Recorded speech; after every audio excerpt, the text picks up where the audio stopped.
Alright, so let's show you how to julienne potatoes for french fries.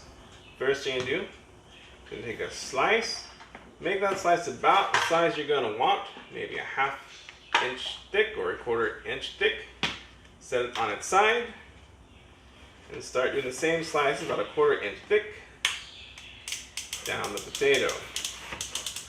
The closer you're at a 1/4 inch thick with all of them, the better the fries will cook at the same time.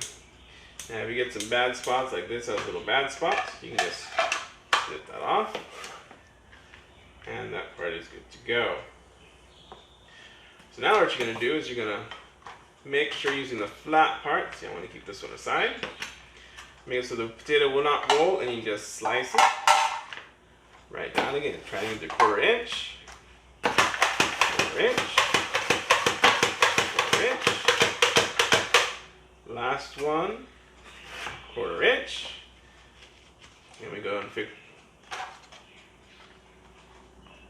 Can I get one of those?